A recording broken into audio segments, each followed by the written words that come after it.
Yo, what's up, y'all? It's your boy Tigmatic. We out here. You know what I'm saying? The pot.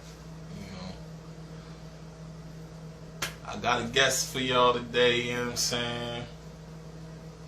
From 41, you know. Introduce yourself. What's going on, everybody? This your boy KNG BLING. Everybody know me by BLING. Neighborhood homie. Yeah. KNG BLING, you an artist. Yeah. You know what I'm saying? Yeah. Down here on 41, you know, North Carolina. You know what I'm saying? Tell the people about yourself. Like, Man, hey, young cat, been out here, you know what I mean, in the L since probably like 2005, you know what I mean. Went through a lot of problems, too many of them, you know. right. Like, you know, folk, I overcame mine by being by myself, which means I had to leave a lot of people. You know what I mean? Since 2005, I pretty much been out here on my own, trying to make my own way. Right. It ain't easy, shit been difficult, but I came out pretty good throughout it all, you know what I mean? But Right.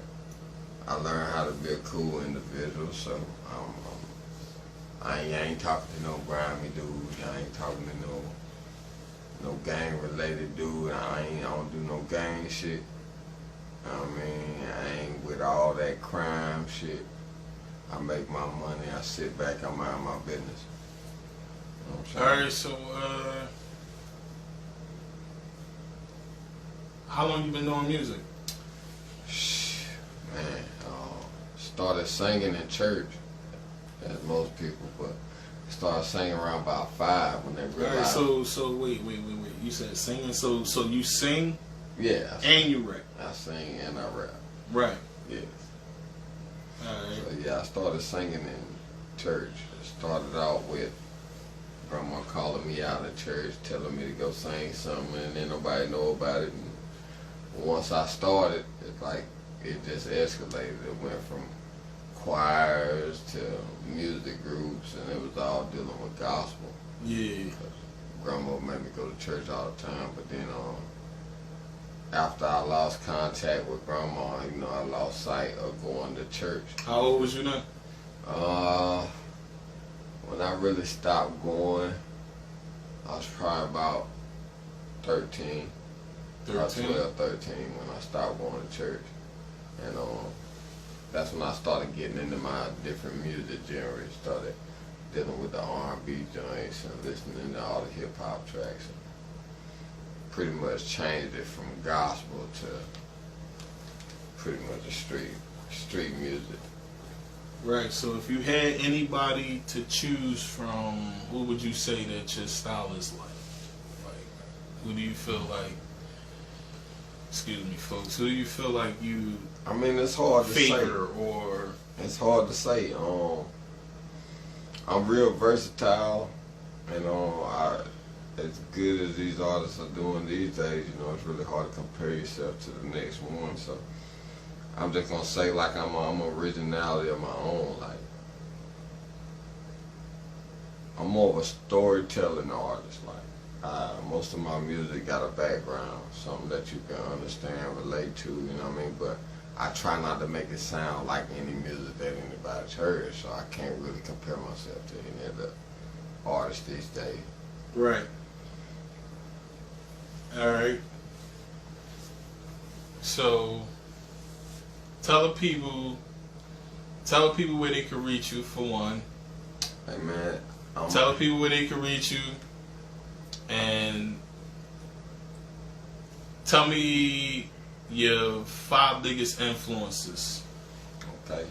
Well, first off, you can always find me on 41 South, Wilmington, North Carolina. That's the 28358. That's the 910. You know what I'm saying? You can also find me online under KNG BLING, KNG BLING 1989. Yeah. And you can also find me on maybe 5, 6 different platforms by typing in that name. It's easy to reach. But as far as influences go, yeah, give me your top five influences top five in music that makes you want to create or whatever you know. Start with number 5. Yeah. That would be the least. So I'm gonna say music rhythm is really what influenced me to start. You know what I mean? So I would put that at my number 5. Yeah. The rhythm of music, sounds, you know what I mean? I wasn't really much of an instrument person, but it's just the sound that caught me. The rhythm of a beat, sounds of an instrument put together in one. I just thought that shit was amazing as a kid, so it just came to me. But then you got my second influence was the homies around town. You know what I'm saying? You know, you got a lot of influences when you're a kid. You got a lot of people that believe in you. So who was that for you? Who was that for you at that time? Shoot, that was at that time when you felt as though you wanted to take the music to another level, or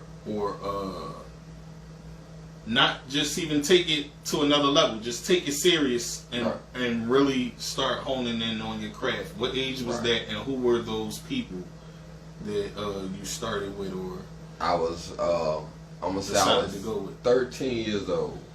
There was some guys from the hood. You got Caveman. He had his little, he was trying to do his little production, Caveman Enterprises. Then you had my man Fat Boy, Fred, you know what I mean? My Uncle Bass, shout out to Uncle Bass.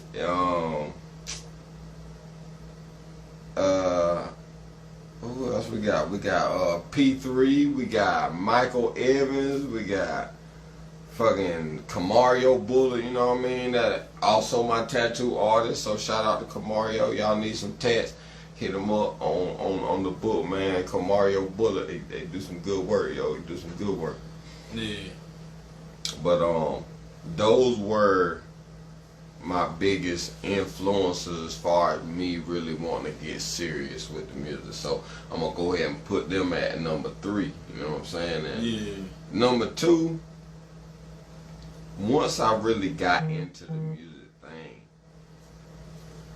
it was, honestly, it was the fact, Drake changed shit for me. Drake? Honestly. Drake changed shit for me. It was Drake for you? As I grew up, you always heard like, yo, just stick to singing. You know what I mean? Yeah. You know what I mean? You good with the rapping and stuff, but just stick to singing. You know what I mean? That's what fits you best. And I love all your singing. So there was always somebody trying to keep me on one track. But when Drake came out, it was just versatile off rip. Like, who knew this nigga gonna break out singing and wow the world? So now I'm hooked. Like, you can't stop it now. Like, it's already branded. Like, we can do this shit at the same time. Ain't no sense. So now I'm more interested in it as well because I can make fun of my music. I can have fun recording because I can do 2 different styles and make my song really rock. I love the fact that when you hear it, it's just like a beat. You just don't stop rocking to it. So like, that's my number 2. And the number one reason. Number one reason. The number one reason is. All right, let's hear it. I lost my mom at an early age. I don't know how many out there have. Sorry to hear that, bro. Sorry to hear that. My condolences. And it's cool, you know what I mean? But I lost my mom when I was 13, which is the same year I really started getting in the booth and recording. But that was my release. I didn't have nobody to talk to at that age. I didn't have nobody to come for me at that age. And my dad's side of the family was more on tough love than an emotional connection. So I didn't really have hands-on and no hugs and no "Are you okay?" and stuff. You know what I mean? Yeah. So the music was for you was your getaway. That was my release. You know. Yeah, that was your release, your getaway. On top of sneaking marijuana. Look, I did it. I did it. I got in trouble for it. Yeah. But other than that, you know what I mean? Like, those were my 2 releases. It was music and it was my marijuana. You know what I mean? Yeah. And hey, no, listen, this is the pot. Like, you know what I'm saying? We all chief out here. Right. You know what I knew I was going to get in trouble. Anything else is uncalled for my opinion. But, you know, everybody got their own vice, you know. I don't judge nobody. It's a judgment-free zone over there.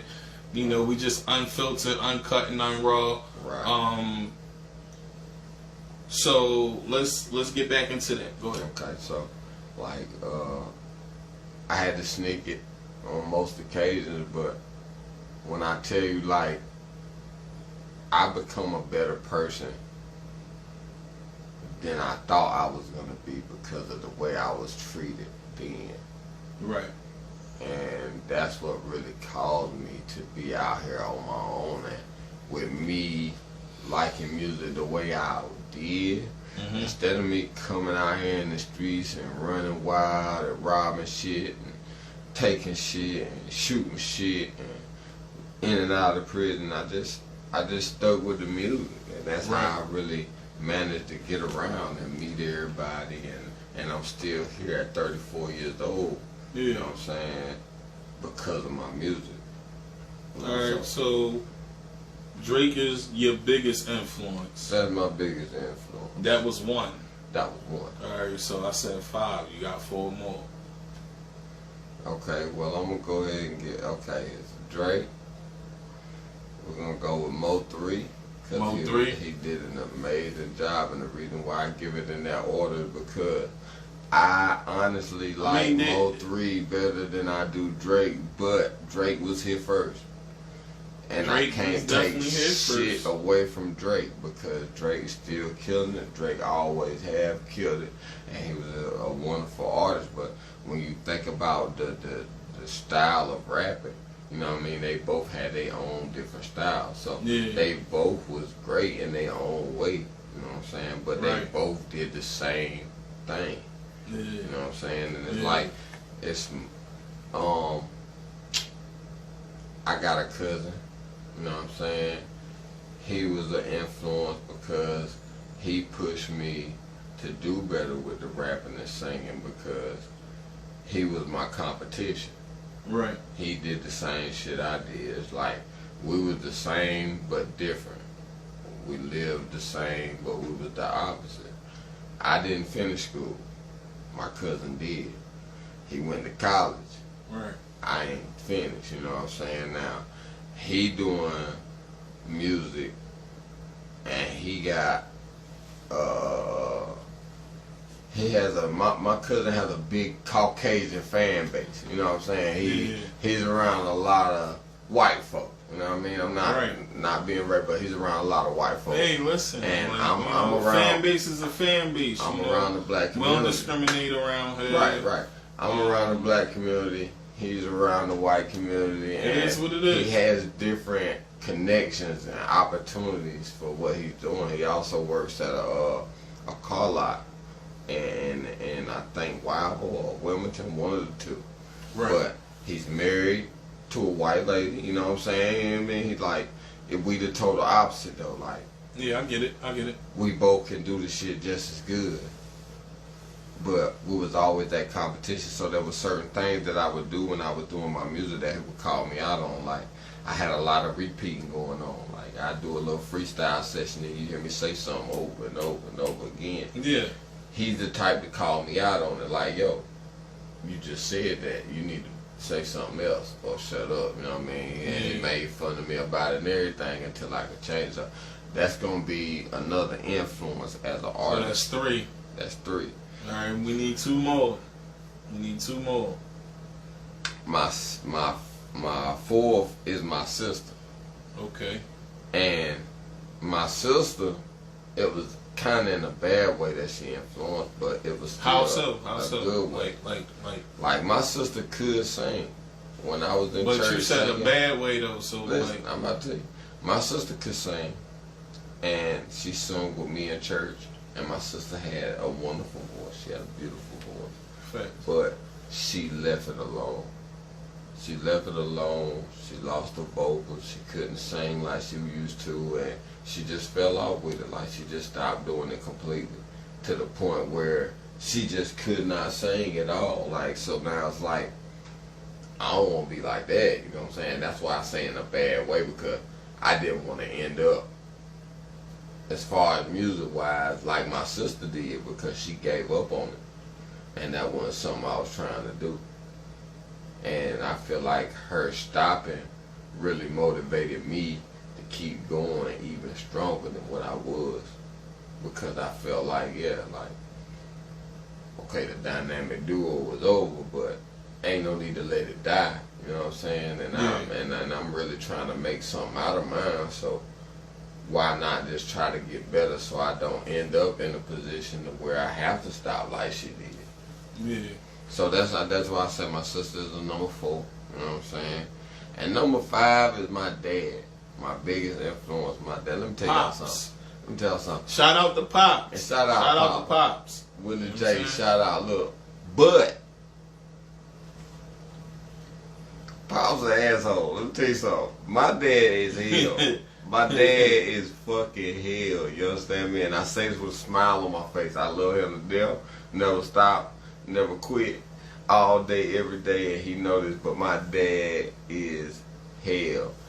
Back then, my dad gave 2 fucks about what he said to anybody, including me.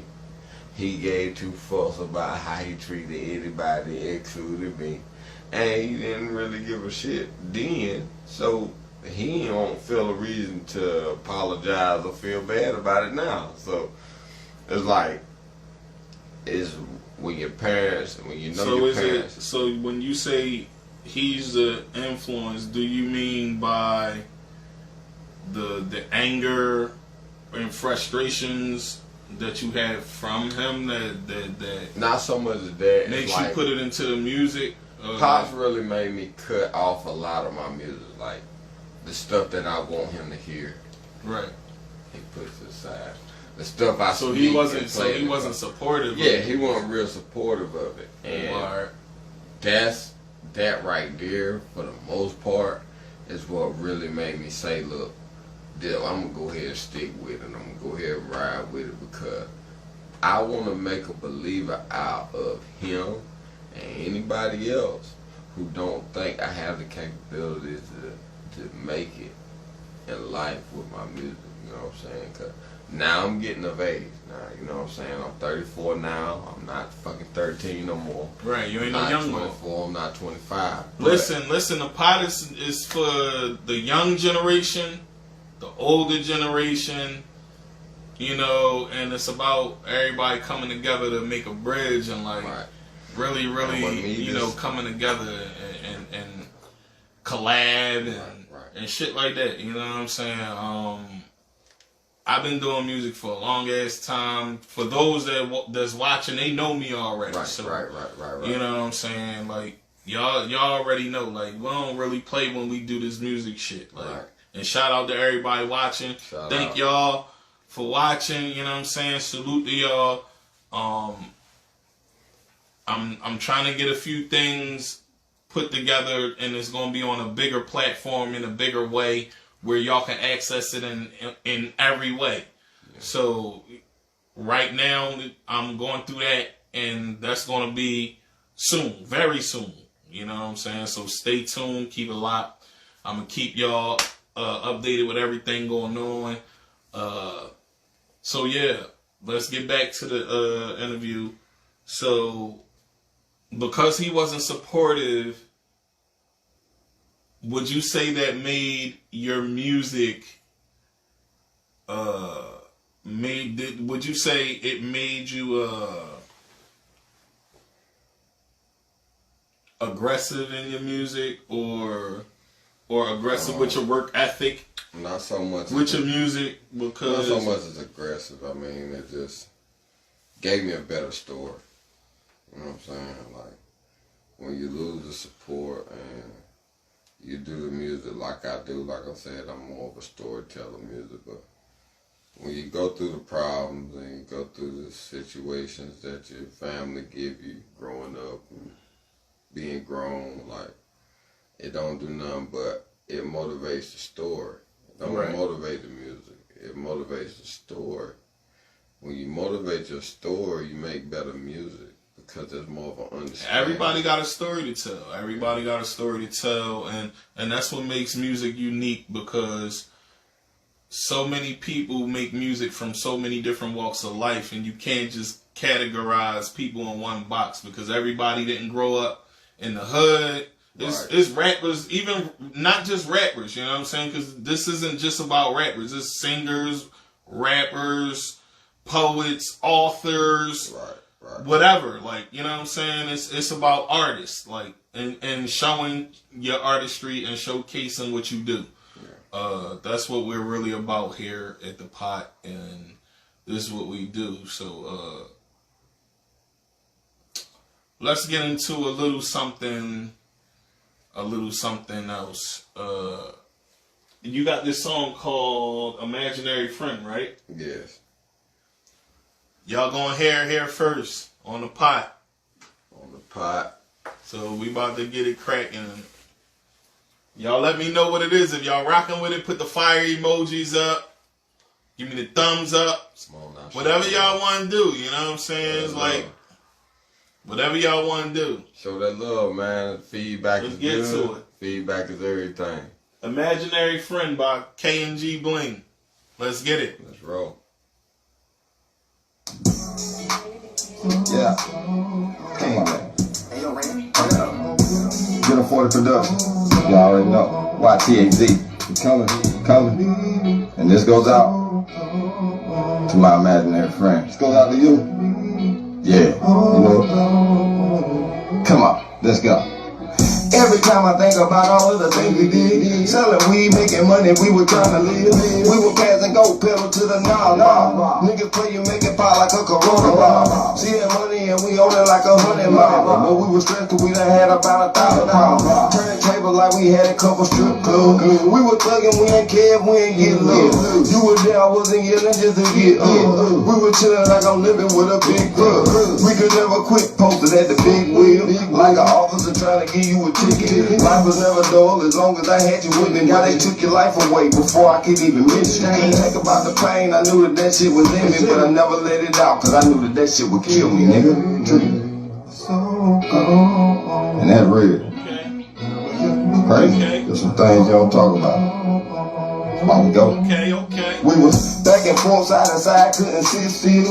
We was rocking like a hammer with some big sticks. Saying something cause the camera caught us trying to steal. Crying on the way home, but we gon' get killed. We didn't care, we knew we would do the shit still. We was kinda acting stupid, nigga, get real. It was never overrated, we had different ratings. We was both McCloud brothers and we fell ahead.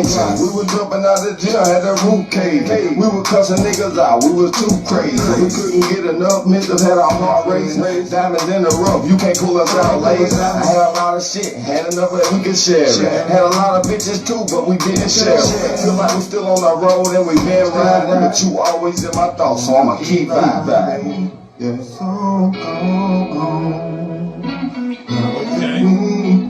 Hold on.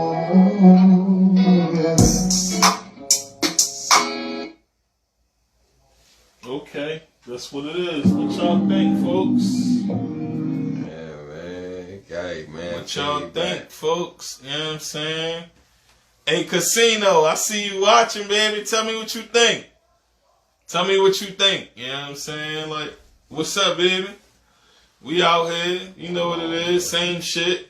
Different toilet. Can't call it. You know what I'm saying? Let me know something. Thanks for watching, my G. You already knows.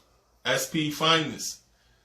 Hey, listen, if you want to get in on the live, you know what I'm saying? You can get in on the live, hit the request to get in. Yeah, man. You know what I'm saying? You can chat with us, you feel me? Like, you know.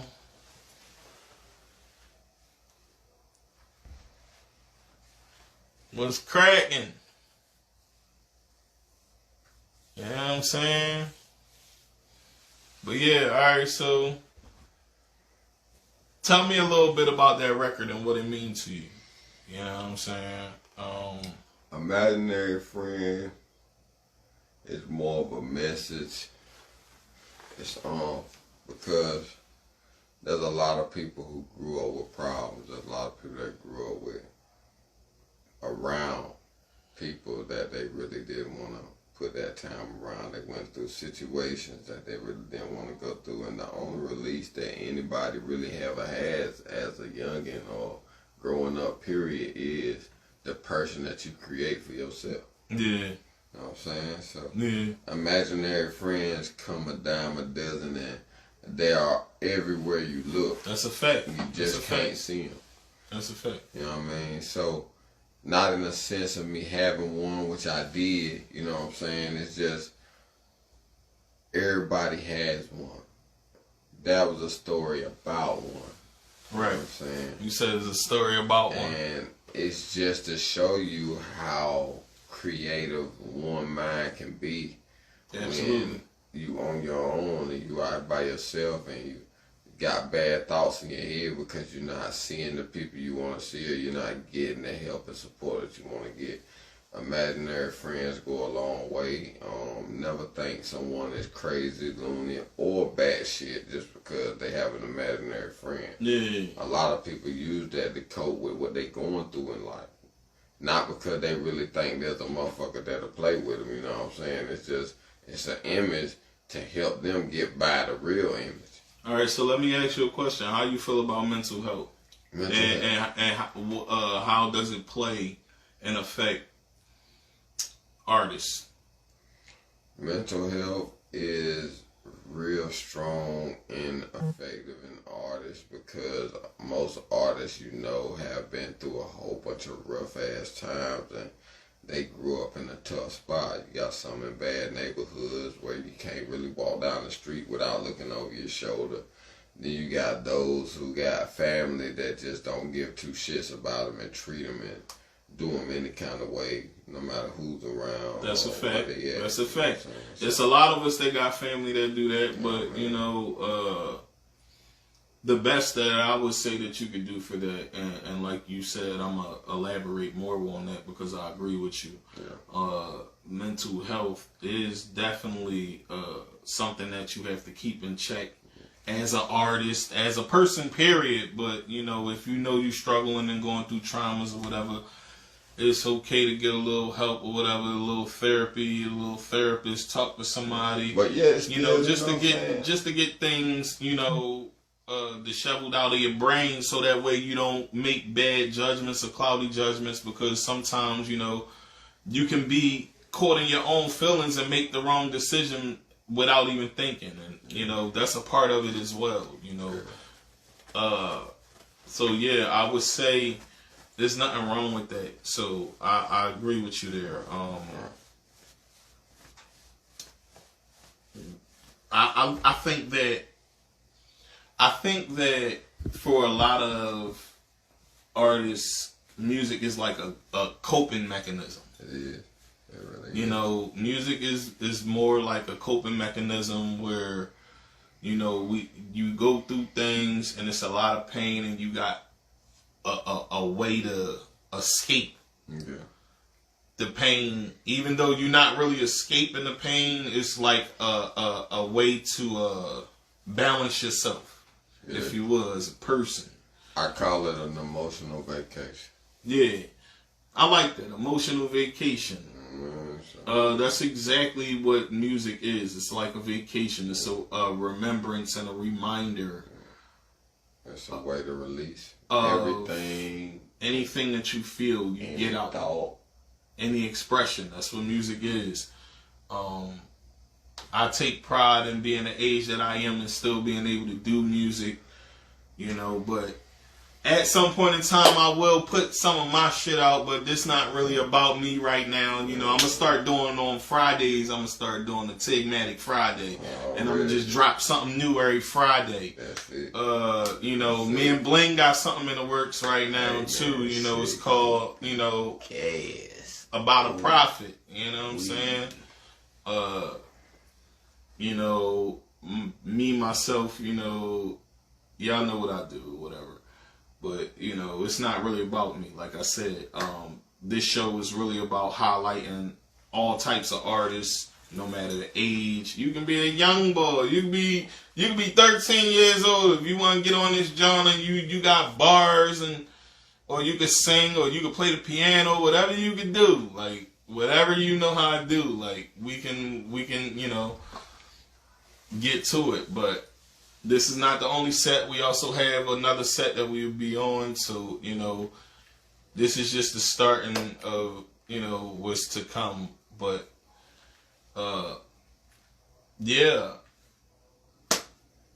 Thank you for for coming up on here. I said I'm sorry about that. But thank you for coming up on the show. Oh, really? You know what I'm saying? I like your music, so we're going to get into another one. And you could tell us about this one as well, if you could.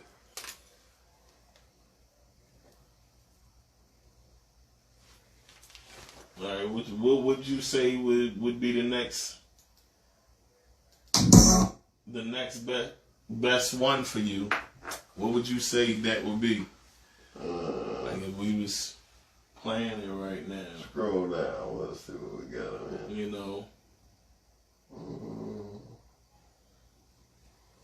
Scroll down. You want right here on there? Go to paint. Right here? Yeah. Here it is. Pain by KNG BLING. Yeah. Right here on the pot. Let's get it. It came from nothing. King. Overloading pain. It's killing me, yeah. Pain. It came from nothing. Overwhelming pain. It's killing me, yeah. Pain is overloading me. Finally got a hold of me. Trying to push it off, but all this pain just won't let go of me. Got me feeling low on seeing everybody noticing. Don't want that hurt to feel and don't want nobody to notice me. Trying to leave my past behind. Struggle pain to hand me down. Trying to take a step at a time to see what they hand me now. I've been living good, but my heart won't let me rest. And all the tests that they been giving me just got me feeling passed around. Planning on my canvas, can't nobody tear my canvas down. And life can leave you lost like being jumped without your mans around. Damn, I hate it, hand me down. Thought it would've passed by now, but that's just what you get when you don't really have your dad around. Don't wanna be that lonely nigga laying in the casket like a basket full of fruit at a party getting passed around. But all I lost of joy is getting blasted from a bastard of a life that's never right when you're not left without the pressure and pain. It came from nothing, overloading pain. It's killing me, yeah. Pain. It came from nothing, overwhelming pain. It's killing me, yeah. Trying to live life is not a crime. That's what you ask when you got 12 messing with you all the time. And trying to do your music's getting harder every time you try to make a track. You got somebody hating on your rhyme. But I can overcome the fact that don't nobody know the facts. But lines getting common, so these dummies don't go with that. Pussy in these streets that you already know they only get. Half these niggas ballin', be the half that's out here smoking crack. Half them hoes be knowing that, and still they wanna hold the pack. Even when they heard him tell their ass that he ain't going back. Life is crazy as a bitch that made you scared and cold as shit. So hold on to your life, cause it's your life and don't let go of it. Pain's a word of many definitions and a heart of steel. Pain's the only thing. Come on, hammer, boy. Ain't going hammer, huh? That's how you feel, huh? That's how we do out here. What y'all think? What y'all think? Tell me what y'all think. Tell me if, y'all feeling bling. Like, I like it. You know what I'm saying? I like your sound. I think your sound is like your voice. You got like a soulful voice. You know what I'm saying? But like a raspiness and a griminess to it too. Right. Your bars, you definitely got bars. You know what I'm saying? You're barbarian out here. You physically fit out here. You know what I'm saying, with the bars. Yeah. cadences. I've noticed a few, like you go in and out with the flow, like and your wordplay. I like it. You know what I'm saying? So you sharp. You know what I'm saying? You sharp. Yeah. You sharp. It's something to be celebrated when a person could actually deliver a message and stay on point with the message through the whole song, because that's what's lacking now. Like, it's a lot of songs, like the first verse, like they on point, then the second verse is like going somewhere else, and you like, yo, like, what is he even talking about now? Like, I don't even know what he's talking about. Like, get him out of here. And that's what's going on with a lot of music too. You know what I'm saying? I want thought-provoking music. Not just the same old shit, like, you know what I'm saying? It's cool to talk about trapping and all that, because everybody done trapped. I done trapped myself. Right. You know what I'm saying? I'm past trapping. I'm still trapping, but I'm trapping in a different way. I'm on some CEO trapping.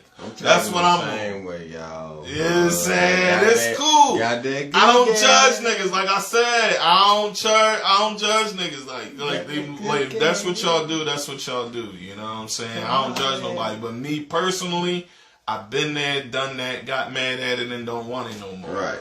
You know what I'm saying? And y'all, I'm in the L if you need it. You need it. I still blow though. I'm still blow tree. Right, you know right. That ain't gonna stop. Cool. But yeah, you already know, bro. So yeah, man. Like I said, thanks for being on the show again. And I wanted to play one more so people could get like a whiff of, you know, what's to come, what your sound is like, what you know, what you're doing out here. I think you're an amazing talent, and you know, I think that more people need to hear your music. Right. You know what I'm saying? That's something that, like, that's something that we really, really need people to, you know, hear. You know what I'm saying? Like, we need people to hear it. We need people to see visuals. We got some visuals in the works too. Like, that's coming too. We got a couple things going, but thanks for coming up, man. That's all I can say, bro. Yeah, thanks for coming, you know what I'm saying? Thank y'all. Stay tuned for the next episode of The Pot, you know what I'm saying? It's your boy Tigmatic, and I will be at y'all with the next episode, you know what I'm saying? So stay locked, you know what I'm saying? Do what y'all do, deuces, and stay straight out here. Stay safe out here. Make it hard for them to all say face out here. Alright.